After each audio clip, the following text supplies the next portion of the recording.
Another book that I really enjoyed is written by a meditator, someone who's done a lot of retreats, and the book is called The Charisma Myth. It's a really fun read and really helpful. And she talks about how charisma arrives in three basic arenas. One has to do with presence, cultivating presence. One has to do with cultivating power. And one has to do about creating warmth or kindness. So the practice of actively being kind is a fascinating one. And there's one exercise that she mentions in the book, which I so appreciated. And that has to do with, and this is very helpful when you're at work or in an organization, to really find or remember someone who did something that had an impact on you, and to let them know. It's an amazing practice just to reflect on that. The influential people in your life who, through their behavior, through their actions, in some way impacted you, that touched you in some way, and to let them know. I kind of took this on as a practice, and it's really been powerful. So I thought it might be interesting to do this as a short reflection as well. So if you like, you can again close your eyes.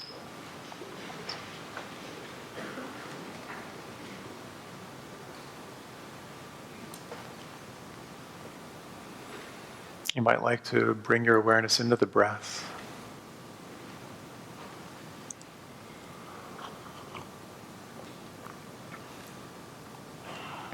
We'll take a few minutes just to kind of slow down the breath.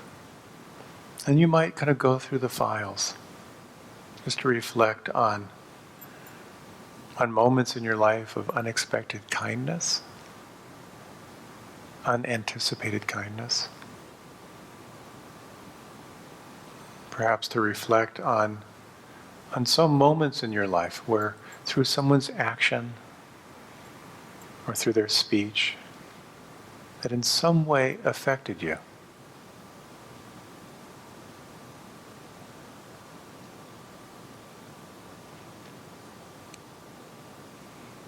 And as you move through this reflection, you might at the same time let your awareness come inside. What felt sense begins to grow as you reflect on those who've inspired you, those who've touched you, simply through being who they are.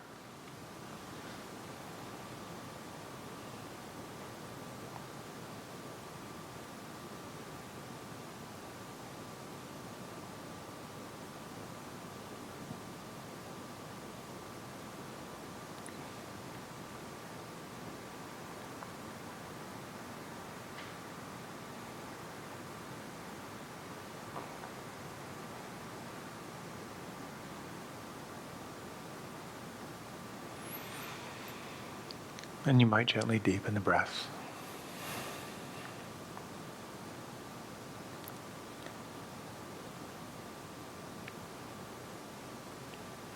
So these ancient future technologies speak about practicing seeing self and other in self, to open our capacity for empathy. And there are wonderful teachings about how to use speech as a form of energy, to restrain, to consciously restrain in certain ways, and to consciously practice in other ways, and to simply observe the effect. Another powerful teaching is the teaching of selflessness and service, particularly when it comes to work, when it comes to projects. Oftentimes in the mind, we're straining for some result. When we can view work as service, to sense how work is a way that you can contribute, a way that you can help, can sometimes shift that in a powerful way. We have stories about ourselves. There's this wonderful story from the New York Times from the New Yorker. It was a story about one of the best paid executive coaches on the planet and made just ridiculous amounts of money. It was about how he worked. Apparently there was some, vice president of a company who the executive committee wanted him to come in and work with this fellow. They thought he could use a little tweaking. So he went and he interviewed him. And he said, "So what's your relationship like with your wife?" He said, "Great, we're best friends. We talk about everything. It's terrific." He said, "What about your kids? How's your relationship with your kids?" He said, "Great kids. They're doing great. Really, we really love each other. Everything's wonderful." And this coach said, "What's your wife's cell phone number?"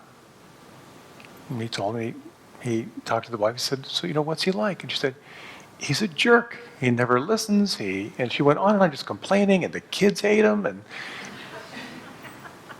And he reported this back to this vice president. And for me, that was such a wonderful example of the story we tell ourselves of who we are. And the reality is how you show up in another person's experience is who you are. That your actions are really what is the expression of your being. So when we think about how to practice non-judging awareness,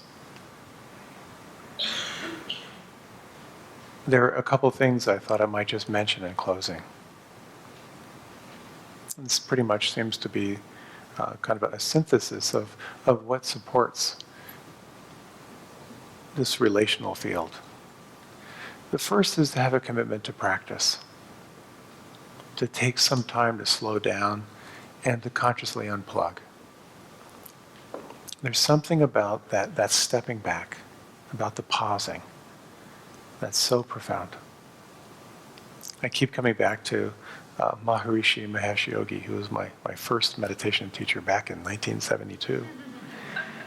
And he had this little phrase he would say over and over again. It's such a cliche, but he would say, "Water the root and enjoy the fruit." And that's what a practice does. That time of just to stop and pause and water the root. And you find that everything begins to feel nourished by that. A sense of well-being, less reactivity, mental clarity, all of that comes out of your capacity to pause. The second is during the day to build in mindful moments. When the phone rings, which is such a Pavlovian reaction, how we just grab it. If it's possible to pause, to take a breath before you pick up the phone, that can be a very profound moment. And there was a manager at the World Bank, I told him about this, and he actually moved the phone in his office to the other side of his office. So when the phone rang, he'd get up. He was a little bit of an extreme guy, but he would get up and he'd kind of like do mindful walking, pick up the phone. Building in little rituals, and again, as these practices moved all over the planet, all these different practices, it's very interesting because any instruction you receive in one tradition, you will find another tradition that will tell you exactly the opposite instruction. Meditate with your eyes closed. No, meditate with your eyes open. Do long meditations. Other traditions say, no. Do many short meditations. Make your day filled with mindful moments rather than just one sit. It's an interesting thing to try on. How can you build in those moments and make them sort of part of your nervous system? I have this thing when I'm at a stoplight, I just do it now, where I do alternate nostril breathing with my elbow, kind of on the windowsill. It looks a little bit like I'm picking my nose, but it's worth it.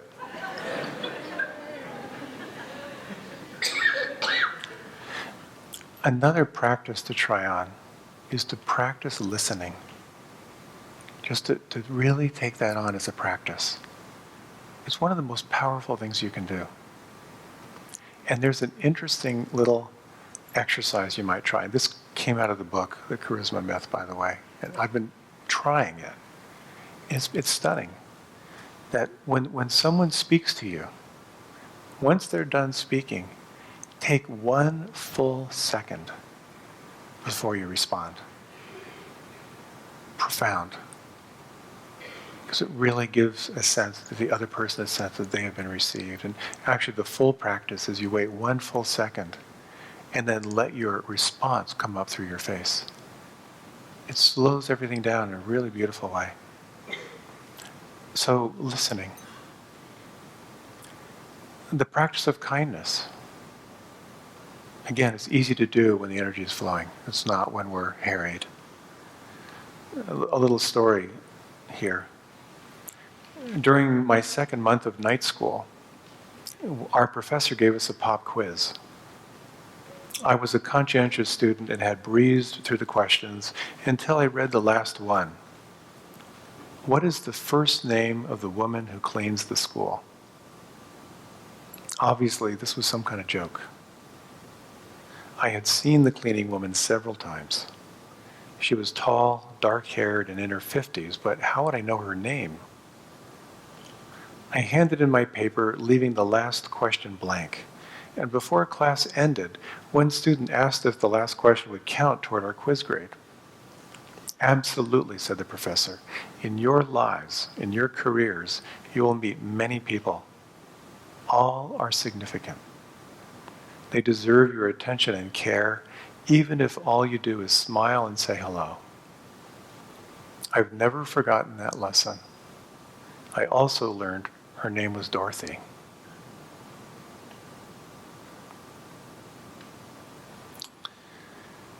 Another practice you might try on is to amplify your body awareness.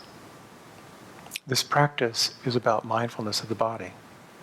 And of course, when we get activated in work, when we get into the judging, comparing, figuring things out mode, we lose awareness of the body. For many of us, we assume the only reason we have a body is to make our head portable.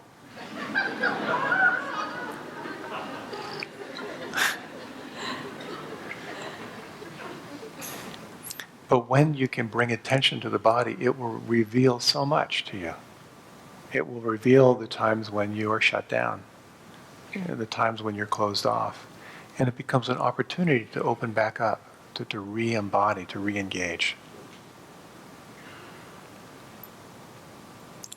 And the next thing to explore is to clarify intention at work and in relationships. There's a really neat exercise you might try. And I kind of call it creating segment intentions. So when you can break your day into smaller segments to really clarify your intention. For example, you're going into a meeting.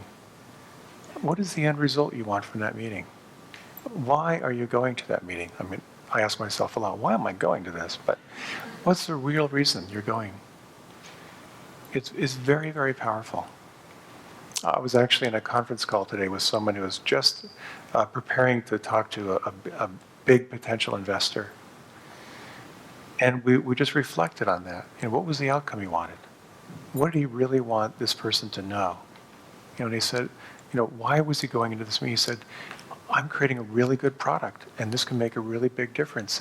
And I really want this person to be excited and to know my excitement. He was just lit up when he stepped into that meeting. To create clear intentions, as the Buddha described them, they're like the tip of the arrow. They can really clarify what's most important. So there's something about relationships and work that very quickly engages those 8 worldly winds. Our fears, our aversions. The mastery comes when you can slow down, when you can discover that place where you feel free inside, where you can clarify what's most important to you, and when you can develop that capacity for compassion and for empathy. There's a wonderful quote, we'll kind of end with this quote by Thomas Merton. This is a letter to a young activist. Do not depend on the hope of results. when you are doing the sort of work you have taken on, essentially an apostolistic work, you may have to face the fact that your work will be apparently worthless and achieve no result at all, if not perhaps results opposite to what you expect. As you get used to this idea, you start more and more to concentrate not on the results, but on the value, the truth of the work itself. This is where we can transform how we work and how we serve in the world. Why don't we close with a short yet brief meditation?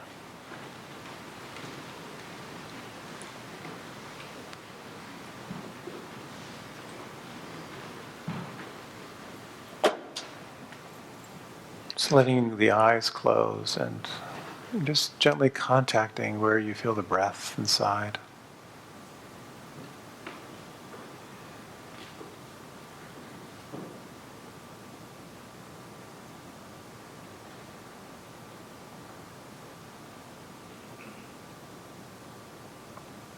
As we cultivate this quality of presence, of non-judging awareness, there can be a natural arising of what is described in this tradition as the immeasurable states, of inner states that truly have no measure. And we'll close with just a short reflection. You might sense your capacity for the immeasurable state of kindness.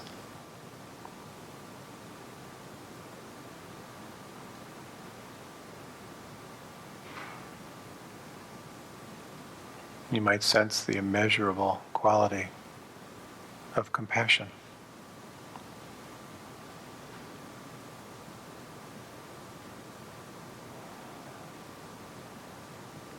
And you might contact inside the immeasurable state of joy.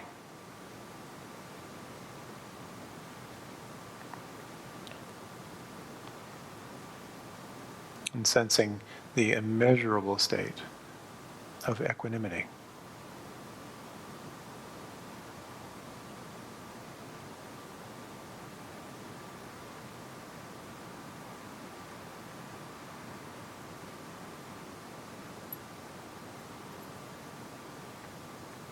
May all beings be free. May all beings be happy. May all beings feel safe.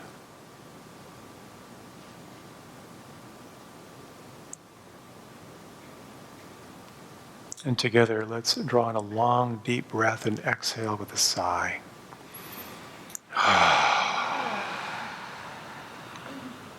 And drawing in a long, deep breath and exhale with a hum.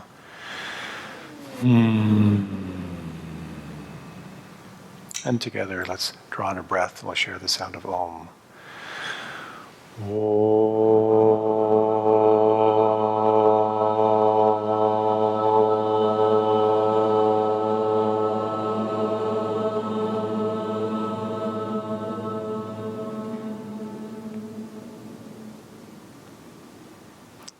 Namaste. You might offer a namaste to your left and right. Thank you for your kind presence, your kind attention. May you and your empathy have a wonderful evening together.